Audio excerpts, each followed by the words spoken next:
Hello दोस्तों, आप सबका एक बार फिर से स्वागत है सृष्टि स्टडी पॉइंट में। और मैं जो ऑर्गेनाइजेशंस की यानी कि जो अंतर्राष्ट्रीय संगठन की सीरीज़ चला रही हूँ, उसकी 2 वीडियो ऑलरेडी अपलोड कर चुकी हूँ मैं अपने चैनल पर।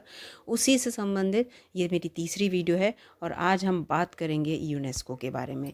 ये देखिए, यूनेस्को यहाँ पे लिखा है, इसके बारे में बात करेंगे।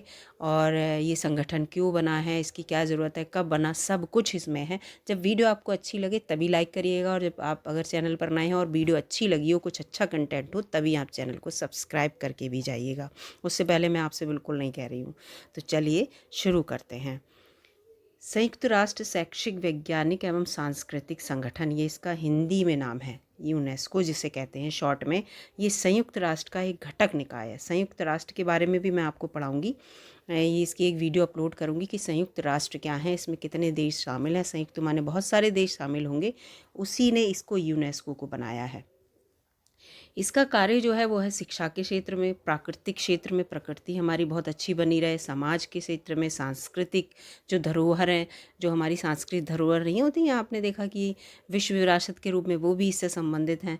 संचार यानी कि टेक्नोलॉजी, इन सब के माध्यम से हम अंतर्राष्ट्रीय शांति को बढ़ावा दें, यानी कि हमारे पूरे विश्व में शांति जो है वो बनी रहे, इसके लिए है। संयुक्त राष्ट्र की इस विशेष संस्था को, ये संस्था संयुक्त राष्ट्र की है, याद रखिएगा। यूनेस्को जो है, तो यूनेस्को का जो गठन है वो 16 नवंबर 1945 को हुआ। 16 नवंबर 1945 को, इसको याद रखिएगा। ये क्वेश्चन अक्सर आता है कि यूनेस्को का गठन कब हुआ था। और ये क्वेश्चन जो है, आप बिल्कुल इसकी जो डेट है इसको रट लीजिएगा। और इसके आगे मैं आपको और बताती हूँ। चलिए आगे बढ़ते हैं। ये देखिए, यहाँ पे आपको दिख रहा होगा, ये यूनेस्को का ये जो है ये लोगो है पूरा। यहाँ पे ये देखिए यूनेस्को लिखा हुआ है। फिर यूनेस्को की यहाँ पे ये फुल फॉर्म लिखी है, United Nations Educational Scientific and Cultural Organization. ये इसको इंग्लिश में बोलते हैं और इसी से बना है UNEC, है ना, UNESCO। इससे यूनेस्को बन गया। यानी कि इनके सबके पहले पहले जो अक्षर हैं वो लेके ऐसे ही इसका शॉर्ट नेम हो जाता है, तो इसी को हम यूनेस्को कहते हैं। जो इसका ये इंग्लिश में नाम है, ये आपको यहाँ पे दिख रहा है। और इसी की जो नाम का मतलब, इसकी फुल फॉर्म। और इसका हिंदी में मैंने आपको दिखाया था, हिंदी में यहाँ पर फुल फॉर्म थी। ये जो है संयुक्त राष्ट्र शैक्षिक वैज्ञानिक और सांस्कृतिक संगठन यूनेस्को, जिसे शॉर्ट में कहते हैं, है ना। तो ये है। इसके आगे ये यहाँ पे अब आपको मैं दिखाती हूँ कि इसमें कितने देश शामिल हैं। तो इसका उद्देश्य तो मैं आपको बता ही चुकी हूँ, अंतर्राष्ट्रीय सहयोग से शांति और सुरक्षा को बनाए रखना है। इसके जो देश हैं ये भी पूछते हैं। 195 देश इसमें शामिल हैं यहाँ पे, और 8 इसके सहयोगी देश हैं, 2 पर्यवेक्षक। ये तो लाइन इतनी इंपॉर्टेंट नहीं है, ये सबसे इम्पॉर्टेंट है कि 195 देश इसके सदस्य देश हैं, इसमें शामिल हैं। कुछ देश ऐसे हैं जो इसमें स्वतंत्र भी नहीं हैं, तो इस चीज़ को आप याद रखिएगा। इसके 195 देश हैं।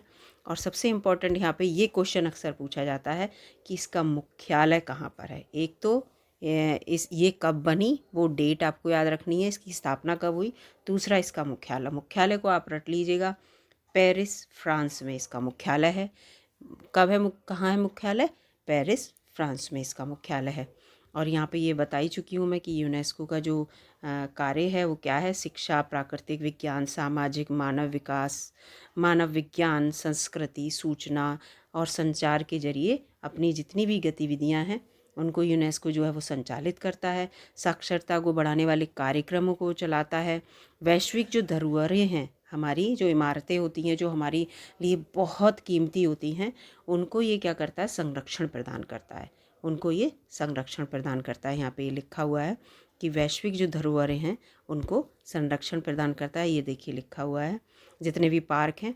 और जो हमारे भारत की कितनी जो ये वैश्विक धरोहर के रूप में इमारतें और पार्क शामिल हैं, वो हैं 40। ये क्वेश्चन भी बहुत इंपॉर्टेंट है।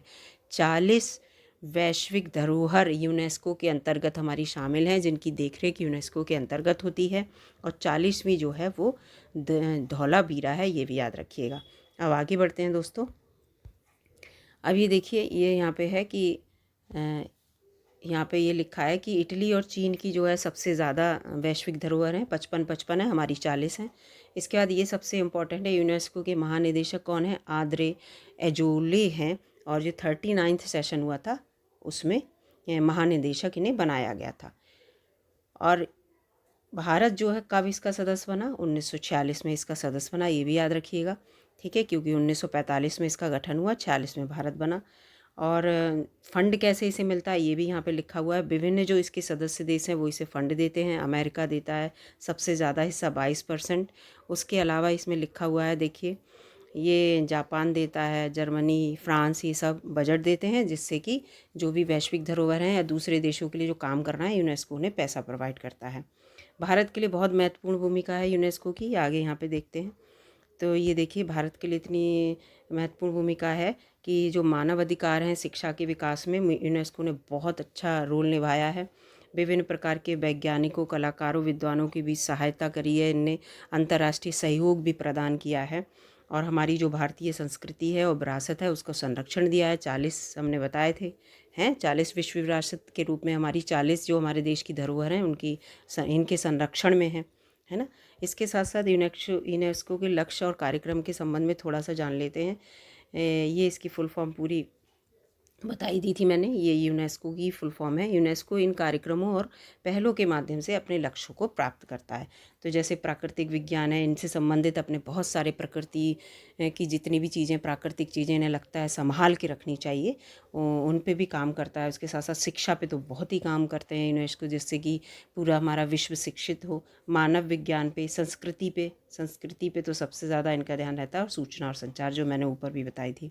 तो यूनेस्को जो है हमारे भारत के लिए बहुत इम्पॉर्टेंट है। भारत ही क्या, इससे जितने भी देश जुड़े हैं, जो 195 देश मैंने आपको बताए थे, पूरे 195 देश जो भी इनसे जुड़े हुए हैं वो सारे ही लाभ उठाते हैं, क्योंकि जो विकसित देश हैं जिनके पास अच्छा पैसा है वो डोनेट करते हैं, यहाँ पे इकट्ठा करते हैं, और फिर जिन्हें ज़रूरत है उनको वो पैसा प्रोवाइड कराया जाता है। और हमारी जो प्रकृति है उससे संबंधित भी बहुत सारे निर्णय लिए जाते हैं, जिससे कि हमें निश्चित रूप से उससे फ़ायदा होता है। और इसकी जो मैंने आपको बताई थी सबसे इम्पोर्टेंट, इसका गठन कब हुआ, 16 नवंबर 1945। हिंदी में इसकी फुल फॉर्म संयुक्त राष्ट्र शैक्षिक, वैज्ञानिक और सांस्कृतिक संगठन कहते हैं। हिंदी में इसकी, इंग्लिश में इसकी फुल फॉर्म ये देखिए, United Nations Educational, Scientific and Cultural Organization. इससे याद रखिएगा कितने सदस्य हैं इसमें, 195 सदस्य हैं, इसको भी याद रखिएगा। और ये जो इम्पोर्टेंट चीज़ है, इसका मुख्यालय कहाँ है, पेरिस फ्रांस में है। कि हमारी कितनी धरोहर शामिल है, 40। हमारी जो 40वीं हैं वो धौलावीरा गुजरात में है, इसको भी याद रखिएगा। सबसे मुख्य इसका क्या है, यूनेस्को के महानिदेशक कौन है, आंद्रे एजोले हैं, ये आप याद रखिएगा। आंद्रे अंजोले ऐसे करके लोग बोलते हैं, याद भी रखिएगा ध्यान से, क्योंकि यूनेस्को और संयुक्त राष्ट्र के जो महानिदेशक हैं इससे कन्फ्यूज़न होता है। तो संयुक्त राष्ट्र के मैं आपको अलग से जब वीडियो बनाऊंगी तो उसमें भी बताऊंगी, और इनको भी रिपीट कर दूंगी। तो दोस्तों, निश्चित ही आपको वीडियो अच्छी लगी होगी, और अगर अच्छी लगी है तो लाइक कर दीजिएगा, और अगर चैनल पर नए हैं तो सब्सक्राइब कर दीजिएगा, और अपने दोस्तों को शेयर भी कीजिएगा। इससे मुझे मोटिवेशन मिलता है और मैं और अच्छा करने की कोशिश करती हूँ। धन्यवाद।